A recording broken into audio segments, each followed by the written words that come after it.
Last session में मैंने आपको वेक्टर को लेकर के कुछ चीजें बताई थी। वो ये बताई थी कि अगर वेक्टर का मैक्सिमम वैल्यू, रिजल्टेंट का मैक्सिमम, वेक्टर के रिजल्टेंट का मैक्सिमम वैल्यू क्या होता था, तब जबकि दोनों के दोनों जो वेक्टर्स हैं वो एक ही डायरेक्शन में काम करने लगे, तो उस केस में जो रिजल्टेंट का मैक्सिमम वैल्यू होगा वो होगा वेक्टर P का मैग्नीट्यूड प्लस वेक्टर Q का मैग्नीट्यूड, सिंपल।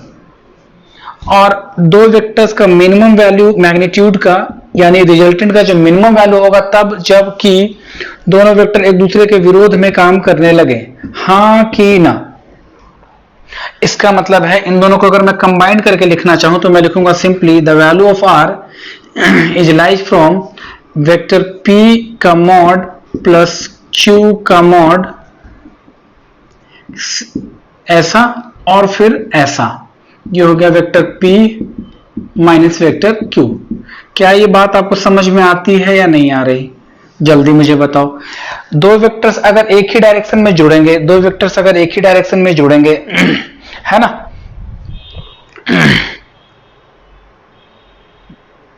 चलो आ जाओ, बहुत बढ़िया। अब दो वेक्टर्स अगर एक ही डायरेक्शन में जुड़ेंगे, जैसे दो वेक्टर्स अगर एक ही डायरेक्शन में जुड़ रहे थे तो, और मैंने बोला था कि दोनों के बीच में वो सिंपल सी बात ना, जिसको हम लोगों ने बोला था कि सर ये पैरेलल वेक्टर्स होंगे, तो अगर पैरेलल वेक्टर्स हैं तो उनके लिए मैग्नीट्यूड इसके द्वारा आया था, एंटी पैरेलल वेक्टर्स के लिए उसका जो रिजल्टेंट का मैग्नीट्यूड, रिजल्टेंट का जो मैग्नीट्यूड था वो ऐसा आया था। तो कभी भी दो वेक्टर्स का जो सम है, दो वेक्टर्स का जो सम है यानी कि उसका जो रिजल्टेंट हुआ उसकी मैक्सिमम वैल्यू दी जाएगी ऐसे और मिनिमम वैल्यू दी जाएगी ऐसे, और इस मैक्सिमम और इस मिनिमम के बीच में इनफाइनाइट नंबर्स ऑफ रिजल्टेंट की वैल्यू हो सकती है। ठीक है, इस मैक्सिमम और इस मिनिमम के बीच में इनफाइनाइट नंबर ऑफ रिजल्टेंट की वैल्यू हो सकती है। एक बार नेट का मेडिकल का एक क्वेश्चन आया था जो डायरेक्ट इसी बिहाफ पर था। जरा देखो, मैं अभी आपको दो क्वेश्चन दे रहा हूं वार्म अप करने के लिए, क्योंकि इतना देर हम लोग का टाइम थोड़ा खराब हुआ इधर, है ना। तो जरा देखो, तो एक क्वेश्चन है हमारे पास, विच रिजल्टेंट कैन बी पॉसिबल। हमसे क्वेश्चन क्या पूछा जा रहा है, which resultant can be possible, मतलब कौन सा जो रिजल्टेंट है वो पॉसिबल होगा। क्वेश्चन ये है, आपके पास ऑप्शंस दिए गए हैं, आपके पास चार ऑप्शंस हैं। Can be possible for 10 newton and 6 Newton. पहला है 10 न्यूटन और 6 न्यूटन का फोर्स लगेगा, तो उसके लिए कौन सा रिजल्टेंट पॉसिबल हो सकता है। ऑप्शन आपके पास 3, दूसरा ऑप्शन है 18, थर्ड ऑप्शन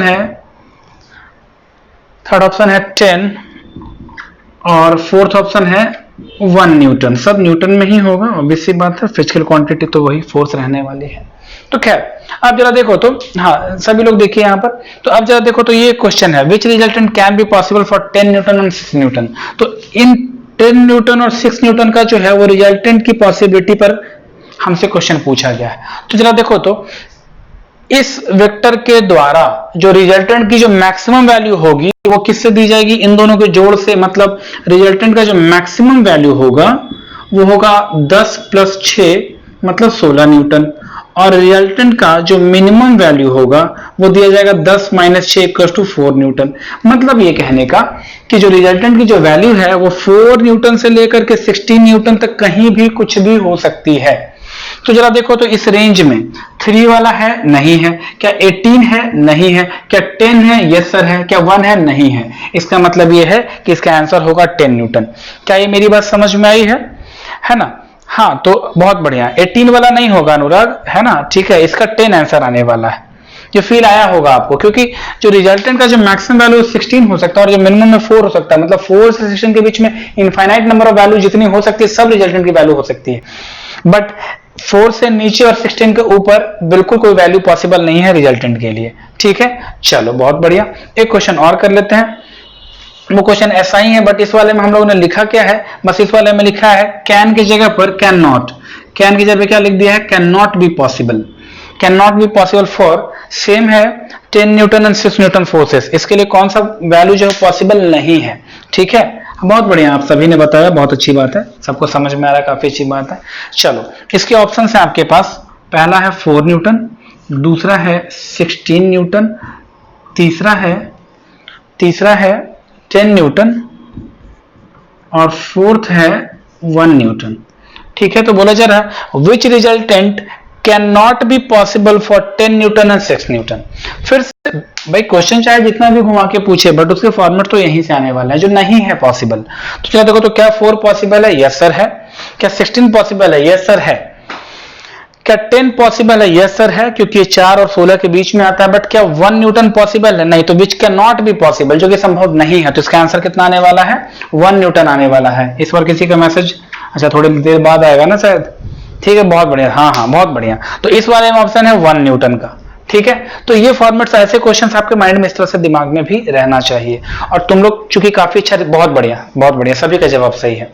अब चूंकि तुम लोग इतना अच्छा रिस्पांस कर ही रहे हो, तो आज मैं ये चाहता हूं कि थोड़ा सा इसको थोड़ा सा आगे थियोरेटिकल बढ़ा करके क्यों ना जैसे न्यूमेरिकल सेशन कर दिया जाए, क्योंकि तुम लोग भी फ्रेश एनर्जी में मुझे दिख रहे हो। तो मैं तुम्हें प्रॉमिस कर रहा हूं आज के क्वेश्चन हम लोग छोटे बच्चे वाले नहीं करेंगे, है ना, जिसे बच्चों को खुश किया जा सके। वो क्वेश्चंस करेंगे जिससे कंपटीशन में रिजल्ट आए और फिर बच्चे खुश हो जाए। तो चलो पहले फिर कुछ थ्योरी पढ़ लेते हैं। लास्ट टाइम मैंने आपको बहुत डिटेल तरीके से वेक्टर के सारी थ्योरी को बताया था, बहुत डिटेल तरीके से बताया था। आज मैं आपको क्या करने वाला हूं, जो थ्योरी जहां तक पढ़ाई थी उससे थोड़ा सा और आगे बढ़ने वाला हूं। याद करो जरा, लास्ट सेशन में हम लोगों ने कहां तक पढ़ाई कर ली थी। अगर तुमने उसको रिवाइज कर लिया होगा अच्छे तरीके से, अगर अच्छे तरीके से रिवाइज कर लिया होगा, तो आपको मैंने ये बता दिया था कि जो दो इक्वल वेक्टर्स होते हैं और उन दोनों के बीच में जो थीटा होता है, अगर वो 120 डिग्री होता है, दो इक्वल वेक्टर्स होते हैं, ये ना आयुष नंबर के लिए ये उसको प्रॉब्लम रही थी। जरा देखो, तो आर क्या था हमारे पास, आया था अंडर रूट पी का स्क्वायर प्लस क्यू का square plus 2pq cos theta. कोई दिक्कत नहीं, चलो बहुत बढ़िया। अब अगर मैंने यहां पर इसी फॉर्मेट से उठा लेंगे, मैंने बोला कि टू इक्वल वेक्टर्स हैं, एक वेक्टर इधर है p और एक वेक्टर है इधर q। ठीक है, मान लो, और इन दोनों के बीच में जो एंगल बन रहा है वो 120 डिग्री है। और यहां पर आपको दिया गया है the magnitude of p equal to magnitude of q equal to k let, ये दिया गया है। तो बोला जा रहा है कि इसका रिजल्टेंट बताइए। तो लास्ट केसेस में मैंने इसको जरूर से अच्छे से डिस्कस किया था, बट मैं फिर से इसको रिवाइज कर देता हूं। तो रिजल्टेंट अगर आप लिखोगे बेटा तो कैसे लिखोगे? अच्छा, ये तो कंफर्म पता होगा ना कि जब भी दो वेक्टर्स आपस में इक्वल होते हैं तो उनका रिजल्टेंट बिल्कुल बीचों बीच जाता है। ये तो मैंने बताया था, हालांकि बताया तो मैंने अगला पार्ट भी है। तो जरा देखो, तो रिजल्टेंट वाले में रख लो वैल्यू k का स्क्वायर प्लस k का square plus 2k into k square into cos 120। कितना एंगल है इनके बीच में? cos 120 की वैल्यू -1/2। ठीक है, तो जरा देखो, जरा देखना, 2 से 2 कट गया, ठीक है, और यह -k square plus k square भी कट गया, तो यहां से आया r बराबर k। और r बराबर k मतलब जब दो वेक्टर्स आपस में 120 डिग्री पर होते हैं तो उनका जो रिजल्टेंट है वो किसी भी एक वेक्टर के मैग्नीट्यूड के द्वारा दे दिया जाता है। ये आपको अच्छे तरीके से याद होगा। ये लास्ट सेशन तक हम लोगों ने यहां तक पढ़ाई कर ली थी और मैंने इसको बेसिक फॉर्मूले से उठाया है। ठीक है, आपको सारे फॉर्मेट्स याद रहने चाहिए। जितना याद इसलिए रहना चाहिए क्योंकि जितना ज्यादा अच्छे तरीके से याद रहेगा तुम्हारी स्पीड उतनी ज्यादा अच्छी हो जाएगी कंपटीशन सेक्शन में। चलो आ जाओ जरा, तो थोड़ा सा इससे ही आगे और बढ़ते हैं। अब मैं तुम्हें अगर ये रिजल्टेंट याद हो तो जरा देखो, मैं क्वेश्चन तुम्हें बताता हूं, एक फॉर्मेट दे रहा, देखो क्या कहा जा रहा है। स्टेटमेंट सुने, अगर 3 वेक्टर है, 3 कोप्लानर वेक्टर्स हैं, 3 if there are 3 coplanar vectors, तो और सबका मैग्नीट्यूड अगर इक्वल हो तो जो इनका जो नेट रिजल्टेंट फोर्स होता है, यानी जो नेट रिजल्टेंट आएगा इन दोनों वेक्टर्स का, वो 0 हो जाएगा। अब क्या कहा गया उसको जरा डायग्राम से समझिए। एक वेक्टर है, मान लो p है, दूसरा वेक्टर है, ये भी मान लो p ही है, क्योंकि हालांकि यहां p लिखना उतना अच्छा नहीं होगा, मैग्नीट्यूड ऑफ, अच्छा चलो मैं इसे q कर लेता हूं। क्यों नहीं होगा अच्छा, इसका कारण समझिए, क्योंकि वेक्टर p और वेक्टर यहां पर भी p लिखूंगा तो दोनों गलत होगा, क्योंकि इसका डायरेक्शन भी तो इसमें इन्वॉल्व है। तो मैग्नीट्यूड तो सेम है बट डायरेक्शन बदल जाएगा, इसलिए मुझे क्या लिखना है। और चलो एक वेक्टर और ले लेते हैं, ये है PQR वेक्टर। मान लो वेक्टर का नाम मैंने दे दिया PQR, सबका मैग्नीट्यूड बराबर है और आपको गिवन है magnitude of P equal to magnitude of Q equal to magnitude of R equal to K let, मान लिया। ठीक है, और सभी के बीच में एंगल्स कितने बन रहे हैं, इस सबका लेंथ बराबर होगा, है ना, अगर कुछ आगे पीछे तो आप समझ लेना। ये 120 डिग्री, सभी के बीच में एंगल जो बन रहे हैं वो कितना है, 120 डिग्री है। चलो, और अगर सभी के बीच में एंगल्स अगर 120 डिग्री है क्लियर है बात? अगर सभी के बीच में एंगल जो, मैं बीच बीच आपको मैसेजेस देखता रहूंगा, है ना, तो आपको बीच में बोलना चाहो तो बिल्कुल मैसेज टाइप करना। खैर, तो ये कितना है, 120 120 सब में है। तो मैंने बोला कि ऐसा किसी भी हालात में अगर ऐसा कोई कंडीशन बनता हो तो नेट फोर्स 0 लग रहा होगा इस पॉइंट पर। कहने का मतलब सिंपली ऐसे है कि सोचो जरा, एक खूंटा है, उससे 3 गायों को बांध दिया गया और तीनों गाय वहां से दूर भागना चाहती हो, और संयोग से कभी ऐसा कंडीशन बना कि सभी रस्सियों के बीच में 120 डिग्री बना हो, तो इस खूंटे पर नेट फोर्स 0 हो जाएगा।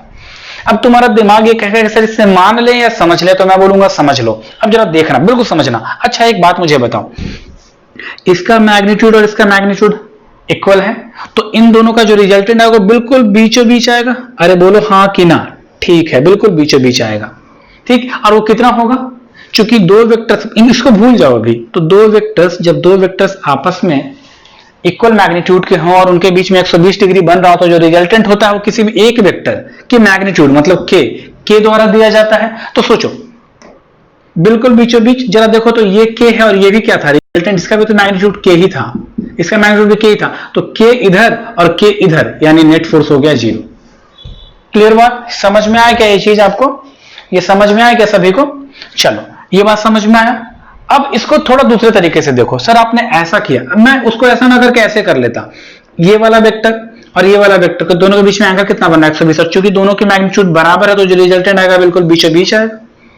तो अगर सिर्फ इन दोनों वेक्टर को कंसीडर करो तो यहाँ इसका जो नेट रिजल्टेंट का, जो इन दोनों का जो रिजल्टेंट का मैग्नीट्यूड आएगा वो क्या आएगा, क्या आएगा, और ये वाला वेक्टर और ये वाला वेक्टर फिर से एक दूसरे को कट करेगा। मतलब किसी भी दो वेक्टर को आप लो तो उसका जो रिजल्टेंट आएगा वो तीसरे वेक्टर के अपोजिट आ जाएगा, जिसके कारण से नेट फोर्स इस पर लगेगा वो 0 हो जाएगा, नेट रिजल्टेंट 0 हो जाएगा। क्या ये बात सबको समझ में आई है? क्या जो मैंने अभी कहा है क्या ये सबको समझ में आया है ये वाला बात? चलो बहुत बढ़िया, है ना, ठीक है, बहुत बढ़िया, बहुत बढ़िया। चलिए आप इस तरह से समझ रहे हो तो मुझे भी लग रहा है कि भाई मजा आएगा फिर बच्चों को। चलो अब अगला पॉइंट जो इसमें मेंशन किया गया है वो बहुत इंपॉर्टेंट है। अगला जो बात मेंशन किया गया है वो बहुत इंपॉर्टेंट है। लास्ट ये वाले को भी आप केस ले लेना, है ना, केस 4, मेरे ख्याल से केस 5 होने वाला है शायद, ये है ना, ये केस 5 था कि when three coplanar equal vectors are acting at the same point and having 120 degree in between all these three, सभी के बीच में 120 डिग्री अगर बन रहा हो तो उनका जो नेट रिजल्टेंट होगा वो कितना हो जाएगा, 0 हो जाएगा। तो कुछ इस तरीके से इसको सॉल्व कर लेते हैं, समझ भी लेते हैं, इसको याद भी रखना चाहिए आपको। ठीक है, बहुत बढ़िया, सबको समझ में आ रहा है। तो चलो अब अगले सेशन की बात करें, थोड़ा सा अगला पार्ट को भी कर लेते हैं। अगले पार्ट को कर लीजिए। ये देखिए, ये थोड़ा इंपॉर्टेंट है और ये थोड़ा नहीं, थोड़ा ज्यादा इंपॉर्टेंट है, तुम्हारे दिमाग पे जोर भी आएगा। थोड़ा सा इसको ना कंसंट्रेशन के साथ समझना। मैं क्या कह रहा हूं उसको जरा अच्छे से समझो।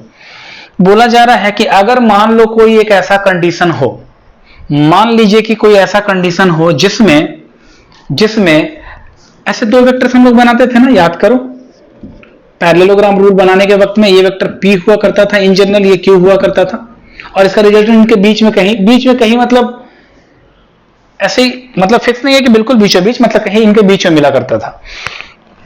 बट अगर क्वेश्चन ये ना हो और अगर क्वेश्चन ये हो जाए कि ये जो एंगल अल्फा है, जो एक वेक्टर और एक रिजल्टेंट के बीच में बनने वाला जो एंगल है, अगर वह 90 डिग्री हो जाए, अगर वह 90 डिग्री हो जाए, तो जरा एक कौन सा एंगल है, रिजल्टेंट और एक वेक्टर P जो बेस वेक्टर था जनरली, उसके बीच में अगर एंगल बन जाए कितना, 90 डिग्री का, तो अगर उसके बीच में एंगल बन जाए 90 डिग्री का, तो उस केस में P और Q के बीच का एंगल कितना होता होगा, मतलब आपको थीटा की वैल्यू पूछी जा रही है।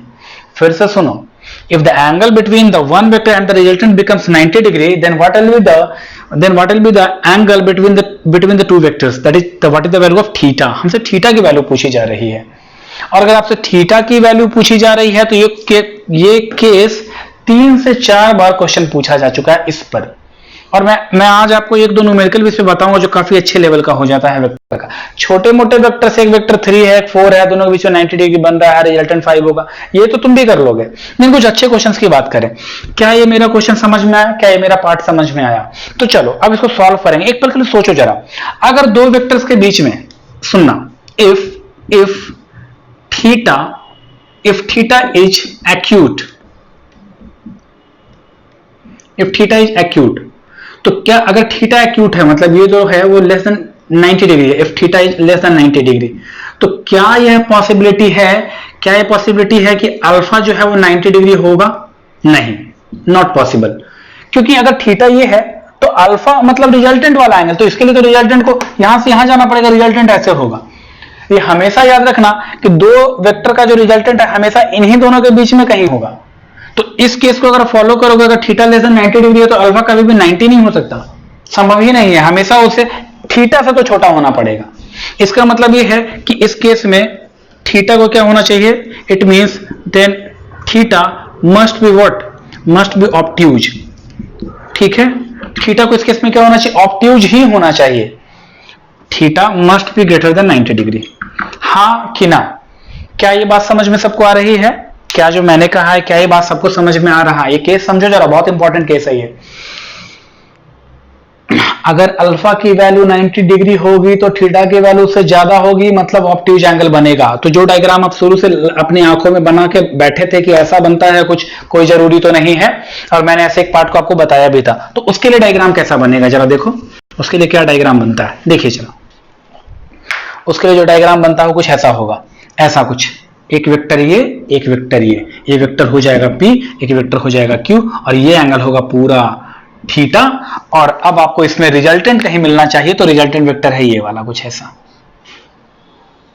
ये वेक्टर, ये होगा रिजल्टेंट, है ना। और इस तरह से वेक्टर P है। अब तुम इसको बिल्कुल ऐसे पैरेलली शिफ्ट कर लो, ऐसे, है ना, तो इसी के जैसा एक वेक्टर यहां बनाओगे तो ये फिर डायगोनल का काम करेगा। क्या मेरी बात समझ में आई है? तो चलो, ये वाला एंगल कौन सा हो गया, ये वाला एंगल कौन सा हो गया, अल्फा हो गया, ये एंगल अल्फा है, और ये ब्लैक वाला पूरा थीटा। ठीक, तो इस वाले केस में हमें थीटा की वैल्यू तब जबकि अल्फा कितना दे दिया गया है बेटा, 90 डिग्री दे दिया गया है, तो आपसे थीटा बराबर क्या है यही पूछा जा रहा है, ये क्वेश्चन है। आज जरा इसको समझते हैं अच्छे तरीके से। चलो, ये केस था जो आपको लिखना चाहिए था, अब उस चीज को बड़े अच्छे तरीके से समझो, जो मैं कह रहा हूं बहुत अच्छे तरीके से समझिए। तो सर एक बात बताइए, tan अल्फा, जरा देखो, tan अल्फा बराबर क्या हुआ करता था, वो हुआ करता था Q, ऊपर वाला वेक्टर, ये वेक्टर Q है, Q sin theta by P plus Q cos theta. No doubt sir, but बेटा tan अल्फा है कितना यहां पर, tan अल्फा आपका कितना है, tan 90 डिग्री है, क्योंकि अल्फा तो आपको 90 पहले से गिवन है, Q sin theta by P plus Q cos theta. कोई दिक्कत नहीं सर, समझे हैं सर, बिल्कुल समझ में आ भी रहा होगा। अब चला देखो, tan 90 की वैल्यू कितनी होती है बेटा, tan 90 की वैल्यू इनफाइनाइट, लॉजिक समझना, tan 90 की वैल्यू इनफाइनाइट होती है, और इनफाइनाइट तब आता है, जरा गौर से सुनना, when any number is divided by 0 then it becomes infinite. When any number is divided by 0 it becomes infinite. मतलब ये कोई एक नंबर हुआ करता होगा और ये वाला पूरा पार्ट क्या होगा, 0 के बराबर होगा। अरे यार, तभी तो इन्फिनिटी आ रहा होगा। इसका मतलब ये है, इस लॉजिक से कि sir P plus Q cos theta must be equal to what, 0। ठीक है सर, इसका मतलब ये हो गया Q cos theta equal to हो गया माइनस P, और this implies cos theta equal to हो गया minus P by Q, and this implies theta equal to cos inverse minus के साथ P बाई Q। क्या ये मेरी बात समझ में आई है? माइनस साइन यहां होगा। अब कितने लोगों को यहां से यहां जाने में, ये इनवर्स ट्रिग्नोमेट्रिक फंक्शन है, इस तरह से उसको लिखा जाता है। अगर थीटा है तो थीटा को फ्री करेंगे तो आप उधर cos को इनवर्स में लेके जाते हैं। ज्यादा ना समझ में आ तो यहां तक समझो जरा। क्या मेरी बात ये फील हुई है आपको? लॉजिक समझ में आया कि cos थीटा यहां से माइनस P बाई Q दिया जाएगा। और अब आपको मैं एक क्वेश्चन दूंगा, मैं तो आपसे ये कहूंगा कि जब ये वीडियो, ऐसे तो आप लाइव देख रहे हो, बट जब आप इस वीडियो को यूट्यूब पर देखोगे तो प्लीज पॉज कर लेना, पहले सॉल्व करने का खुद से प्रयास करना, और अगर बन जाए तो बहुत अच्छी बात है। चलो, क्वेश्चन क्या कह रहा है मैं एक बार पढ़ के सुना देता हूं। क्वेश्चन सुनिए, the resultant of two vectors P and Q is R। मतलब दो वेक्टर है, एक वेक्टर है P और एक वेक्टर है Q, इन दोनों का जो रिजल्टेंट है वो R है। ठीक है, is R if Q is double. दूसरे वाले केस में बोला जा रहा है इफ Q इज डबल, मतलब Q क्या हो जा रहा है हमारा, डबल हो जाए। तो Q डबल हो जाए मतलब मैग्नीट्यूड ऑफ Q, ऐसा कर लें इसको, तो Q डैश बराबर हो जाएगा 2 times of magnitude of Q। मतलब ये डबल हो जाए तो, if Q is double then new resultant is perpendicular to P, तो उस केस में then new resultant is perpendicular to P, perpendicular to P, find the magnitude of resultant vector. तो आपसे बोला जा रहा है find the magnitude of, find the magnitude of resultant vector. ये क्वेश्चन है हमारे पास। क्या है, एक वेक्टर R है जो सम है दो वेक्टर्स का, मतलब R रिजल्टेंट वेक्टर है। इफ Q इज डबल, अगर Q डबल कर दिया जाता है तो जो रिजल्टेंट आएगा, जो नया रिजल्टेंट आएगा जिसे हम लोग R' कहेंगे, वो परपेंडिकुलर हो जाता है किसके, P के। तो उस केस में find the magnitude of resultant vector, तो आपको रिजल्टेंट वेक्टर का क्या करना है, मैग्नीट्यूड बता देना है। बात समझ में आई? क्वेश्चन अपने में बहुत अच्छा है क्योंकि यहाँ पे परपेंडिकुलर वाला कंसेप्ट, और अभी जस्ट मैंने परपेंडिकुलर का कंसेप्ट आपको बताया तो है, ठीक है, परपेंडिकुलर का कंसेप्ट आपको मैंने बताया है। चलो बहुत बढ़िया, आ जाओ। तो देखें जरा सॉल्व कैसे करेंगे, सॉल्व कैसे करेंगे जरा देखो, समझना जरा। अगर मैं बोलूं पहले वाले केस में तो R का मैग्नीट्यूड कितना होगा, अंडर रूट, या सिंपली ऐसा रहने दो, R का स्क्वायर इक्वल टू P का स्क्वायर प्लस Q का square plus 2PQ cos theta. ठीक है सर, इसमें कोई दिक्कत नहीं। बट बाद में अगर मैं बोलूं R' का स्क्वायर, बाद में अगर मैं बोलूं R' का स्क्वायर, मतलब जो नया वाला रिजल्ट है, new resultant is perpendicular to P, तो जरा देखो परपेंडिकुलर हो जाता है वो, तो बराबर वो क्या हो जाएगा, P का स्क्वायर प्लस Q के जगह पे 2Q का square plus 2P into 2Q, Q becomes 2Q cos theta. ठीक है, बात समझो जरा कि जब रिजल्टेंट जो है वो परपेंडिकुलर टू P हो जाता है तो जरा देखिए तो tan अल्फा क्या हो रहा होगा, tan अल्फा बराबर क्या होता है, Q sin theta by P plus Q cos theta. ये वाला पार्ट क्लियर है बात। लेकिन ये कब हो रहा था, then when Q becomes 2Q, तो आपको यहां लिखना चाहिए 2Q और आपको यहां भी लिखना चाहिए 2Q, और ये क्या हो जाएगा इनफाइनाइट। इनफाइनाइट मतलब ये वाला पार्ट कितना होगा, 0, तो आप लिखोगे P plus 2Q cos theta equals to 0। तो now cos theta becomes, cos theta equals to हो जाएगा minus P by 2Q। Yes sir, minus P by 2Q। अब ये वाला फॉर्मेट तुम्हारे पास आ गया। अब cos थीटा की वैल्यू तुम्हें कहां रखनी चाहिए, यहां रखनी चाहिए। तो जरा देखो तो R का स्क्वायर, दिस इंप्लाइज R का स्क्वायर इक्वल्स टू P का स्क्वायर, P का स्क्वायर प्लस Q का स्क्वायर।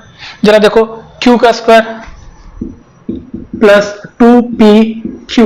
अब ये मत समझ लेना कि सर यहाँ पे Q की जगह पर 2Q रखेंगे, वो तो इस वाले के लिए था, फर्स्ट वाले केस के लिए नहीं था। फर्स्ट वाले केस के लिए मैंने सिर्फ एंगल निकाला है। बात समझ में आ रही है क्या? तो चलो, तो यहां पर अब cos थीटा के जगह पे मुझे रखना चाहिए माइनस P बाई 2Q, मैंने रख दिया माइनस P बाई 2Q। देखो तो Q से Q कटा, 2 से 2 कटा और ये आ गया माइनस P स्क्वायर। तो गौर से देखना, तो R का स्क्वायर बराबर आ गया P का स्क्वायर प्लस Q का स्क्वायर माइनस P का स्क्वायर। तो यहां से R बराबर क्या आ जाएगा, Q। R का जो मैग्नीट्यूड आया वो Q के मैग्नीट्यूड के बराबर आ गया, यही इसका आंसर होगा। जरा देख लीजिए, सॉल्व कर दिया मैंने। तो ऐसा कोई क्वेश्चन आया तो अपने को दिमाग लगाना, फॉर्मेट सारे यहीं से सेट होने वाले हैं और इसी बिहाफ पर तुम्हें सारे क्वेश्चन को सॉल्व करना है। पूरा समझ में आया, बहुत अच्छी बात है। चलिए एक क्वेश्चन और करने वाला है। क्वेश्चन का स्टेटमेंट सुनिए। क्वेश्चन कहा जा रहा है the sum of magnitudes of two force acting at a point is 16 newton. If the resultant force is 8 newton and its direction is perpendicular to smaller force, calculate the both forces. चलो मैं लिख देता हूं question को यहां पर, है ना। क्वेश्चन कह रहा है the sum of magnitude of two forces, sum of, मान लो एक फोर्स P होगा उसका मैग्नीट्यूड प्लस दूसरा फोर्स Q होगा उसका मैग्नीट्यूड बराबर कितना दिया है, 16 दिया। इसे सिंपली ऐसे की जगह पे आप ऐसे भी लिख सकते हो, P को प्लस Q इक्वल टू 16। ठीक है, if the resultant force is 8 Newton, आपको रिजल्टेंट भी दिया गया हो कितना है, 8 न्यूटन। और आपको पता है रिजल्टेंट कैसे लिखा जाता है, लिखा जाता है ऐसे, रिजल्टेंट R बराबर लिखा जाता है P plus Q equal to कितना, 8 newton. If the resultant force is 8 newton, ये 8 न्यूटन है। ठीक है, and its direction is perpendicular to smaller force, और इसका जो डायरेक्शन है रिजल्टेंट फोर्स का वो स्मॉलर के परपेंडिकुलर है। And the direction of resultant force is perpendicular to smaller one and the direction of resultant force is perpendicular to smaller one. ठीक है, तो बोला जा रहा है कैलकुलेट बोथ फोर्सेस। तो आपसे क्या पूछा जा रहा है, आपसे पूछा जा रहा है कि आप बताइए कि दोनों फोर्सेस की वैल्यूज क्या क्या होगी। Find P equal to what and Q equal to what. ये क्वेश्चन आपसे पूछा जा रहा है और ये फॉर्मेट्स आपको दिए गए हैं। R बराबर P plus Q that is equal to 8 newton. अब जरा सोचो, आपको खेलना कहां से आना चाहिए, आपको खेलना आना चाहिए the direction of resultant force is perpendicular to smaller one. वही वाली बात जो हम लोग बोलते थे, P plus Q cos theta equal to what 0, then cos theta equal to what minus P by Q। हाँ कि ना, ये मैंने अभी जस्ट बताया था, ये फॉर्मेट याद। सोचो जरा, अगर ये क्वेश्चन डायरेक्ट आ जाए तो बच्चा ये फॉर्मूला तुम जान रहे हो तो तुम निकाल रहे हो, बट अगर नहीं जानते तो तुम्हारे लिए टफ हो जाता है, ऐसा टफेस्ट हो जाता। खैर, तो ये फॉर्मेट तो हम लोग जानते हैं। अगला पार्ट क्या करना है हमें कि रिजल्टेंट की वैल्यू दी गई है, तो जरा देखो तो बेटा क्या लिख सकते हैं हम लोग। रिजल्टेंट R का स्क्वायर बराबर क्या, P का स्क्वायर प्लस Q का square plus 2P Q cos theta minus P by Q। कोई दिक्कत नहीं है, नहीं होना चाहिए। तो जरा देखो तो यहां से समझे। अब जरा गौर से देखो, ये देखो जरा, यहां से Q को काट दो, माइनस P स्क्वायर, तो P square minus 2P square. गौर से देखना, P square minus 2P square मतलब आ गया ये Q square minus P square, और ये R स्क्वायर, जोड़ घटाओ गुना भाग। अरे हाँ, ये है ना माइनस 2P स्क्वायर, तो P स्क्वायर में से 2P स्क्वायर घटाओगे तो P स्क्वायर अभी आया। अब जब देखो तो यहां से अगर मैं ये हटा लूं तो ये क्या आने वाला है, जरा देखो तो R बराबर, जरा देखना, R का स्क्वायर बराबर क्या हो जाएगा, ये लिख सकते हैं ना Q plus P into Q minus P। चलो, क्या हमें इससे लिख सकते हैं, R का स्क्वायर बराबर लिख सकते हैं Q plus P into Q minus P। Yes sir, बिल्कुल लिख सकते हैं। R कितना दिया अपने को, देखो जरा कितना दे दिया है, 8। यस सर, 8 दे दिया है। चलो देखो तो क्या 8 का स्क्वायर कितना हो जाएगा, ये ऐसे लिखना चाहिए था हमें, ये वेक्टर फॉर्म में ऐसे लिखा जाता है ना, ये 8 का मैग्नीट्यूड होता है, तो यहाँ पे सिंपली ऐसे लिखो आप, है ना, मॉड करके 8 न्यूटन। ठीक है, नहीं तो ये ऊपर वाले से मर्ज करता हुआ दिखेगा, तो मैं वेक्टर साइन देना जरूरी था, वेक्टर का मॉड था। तो जरा तो R का वैल्यू कितना दिया गया है आपको, 8। तो 8 का स्क्वायर कितना हो जाएगा, मैं यहाँ लिखूं, मैं ऊपर लिख रहा हूँ, इस फॉर्मेट के बाद में यहाँ लिख रहा हूँ। R का स्क्वायर मतलब ये होगा 64 equal to Q plus P, what is the मतलब Q plus P that is 16, ठीक, इनटू Q माइनस P। तो जरा देखो तो यहां से Q माइनस P, ये मल्टीप्लाई इधर जाएगा तो डिवाइड में, तो हो जाएगा 64 बाई 16, या मतलब कितना हो गया ये 4।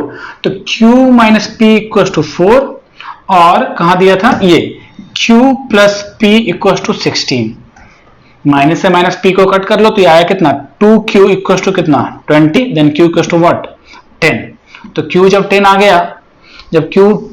गया तो निश्चित P कितना आएगा, 6 आएगा, और यही इसका आंसर था। क्या ये समझ में आया है कि कहां से कहां हम लोगों ने फॉर्मेट्स को लिखा है। बात है, आज के लिए मैं वीडियो को यहीं रहने देता हूं, आज हम लोग का लेक्चर यहीं खत्म करते हैं। अगले दिन फिर इसी के फॉर्मेट्स को आगे पढ़ाऊंगा मैं आपको, कुछ और वेक्टर की थ्योरी के साथ कुछ और न्यूमेरिकल्स करेंगे। तब तक के लिए लगातार पढ़ते रहिए और आगे बढ़ते रहिए।